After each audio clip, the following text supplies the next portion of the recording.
ஓம் நம சிவாய. திருச்சிற்றம்பலம். தென்னாடுடைய சிவனையை போற்றி, எந்நாட்டவர்க்கும் இறைவா போற்றி போற்றி. நம்ம இது வரைக்கும் மாணிக்க வாசகரோட திருவாசக வரிகள்ல 40 வரிகளோட விளக்கத்தை நம்ம பார்த்திருக்கோம். இப்போ அடுத்த 5 வரிகளுக்கான விளக்கத்தை தான் நம்ம பார்க்க போறோம்.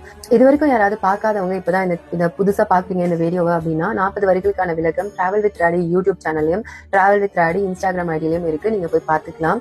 நீங்களும் சப்போர்ட் பண்ணுங்க. உங்களுக்கும் ஏதாவது பாடல்களோட விளக்கத்தை பத்தி தெரிஞ்சுக்கணும் அப்படின்னு நீங்களும் ஆசைப்பட்டீங்க அப்படின்னா கண்டிப்பா டிஎம் பண்ணுங்க. அந்த பாடல்களையும் அடுத்தடுத்து பார்க்கலாம். ஓகே, இப்ப நம்ம அடுத்த 5 வரிகளையும் அந்த 5 வரிகளுக்கான விளக்கத்தையும் பார்க்கலாம்.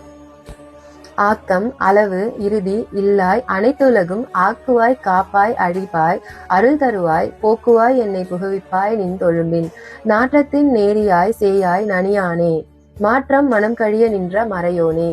இந்த பாடலோட வரிகளை விளக்கத்தை தான் நம்ம பார்க்க போறோம். ஆக்கம் அளவு இறுதி இல்லாய். இந்த வரிகள் சிவபெருமானுக்கு முதலும் இல்லை முடிவும் இல்லை அப்படின்னு சொல்லிட்டு அந்த ஒரு அர்த்தத்தை தான் உணர்த்துது. அதாவது நீங்க ஒரு கதை கேள்விப்பட்டிருப்பீங்க. சிவனோட அடியும் முடியும் தேடி பிரம்மனும் விஷ்ணுவும் சென்றார்கள் அப்படின்னு சொல்லிட்டு ஒரு கதை இருக்கு இல்லையா?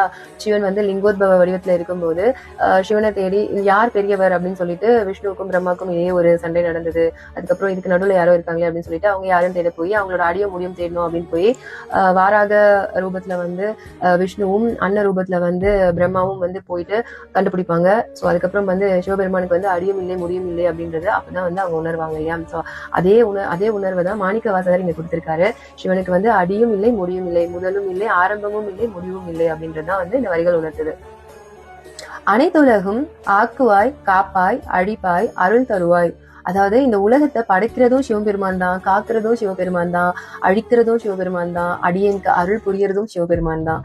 சோ வந்து படைத்தல் காத்தல் அழித்தல் என்ற இந்த தொழிலை வந்து படைத்தல் காத்தல் அழித்தல் மட்டும் இல்ல, அருள் புரிதல் அப்படின்ற இதையும் சேர்த்து கடவுள் சிவபெருமான் வந்து நம்ம எல்லாருக்கும் இதை பண்ணிட்டு இருக்காரு அப்படின்ற இந்த படைப்பை வந்து நமக்கு எடுத்துரைக்கிற மாதிரி இந்த வரிகள் சொல்லியிருக்காங்க. போக்குவாய் என்னை புகுவிப்பாய் நின் தொழுமின். அதாவது இந்த வரிகள் வந்து இறைவன் கிட்ட சரணாகதி அடைவதற்கான வரிகள்னு கூட சொல்லலாம். சோ மாணிக்க வாசகர் இந்த வரிகளை அப்படி நினைச்சுதான் எழுதியிருப்பாரு அப்படின்னு நினைக்கிறேன். ஸோ வந்து இந்த வரிகள் என்ன சொல்லியிருக்காங்க அப்படின்னா, இந்த மாய உலகத்துல இந்த மாயையில சிக்கிக்கிட்டு இருக்க என்னை வந்து இதுல இருந்து விடுவிச்சு நான் வந்து இறைப்பணி சொல்லுவோம் இல்லையா? இறைப்பணி, இறை தொண்டு, இறை சேவை அப்படிலாம் சொல்லுவோம் இல்லையா? அதுல வந்து என்னை ஈடுபடுத்துவதற்காக என்னை வந்து வழி நடத்துங்க இறைவா அப்படின்னு சொல்லிட்டு கேட்கறது தான் இந்த வரிகள். வேண்டிப்போம் இல்லையா? நான் வந்து இறைவா நான் வந்து உங்ககிட்ட சரணாகதி அடைஞ்சிடணும் அப்படின்னு சொல்லிட்டு நம்ம வேண்டிப்போம் இல்லையா? அப்ப வந்து அதுல என்னெல்லாம் அடங்கும் அப்படின்னா, நம்ம வந்து இறைவனுக்கு செய்யற திருப்பணிகள், இறைவனோட அந்த பிளெஸிங்ஸ் நமக்கு கிடைக்கிறதுக்காக நம்ம செய்வோம் இல்லையா? அவருக்கு பிடிச்ச செயல்கள், அது எல்லாமே வந்து இதுல அடங்கும் அப்படின்றதுதான் வந்து இந்த வரிகளுக்கான விளக்கம். நாற்றத்தின் நேரியாய் சேயாய் நனியானே.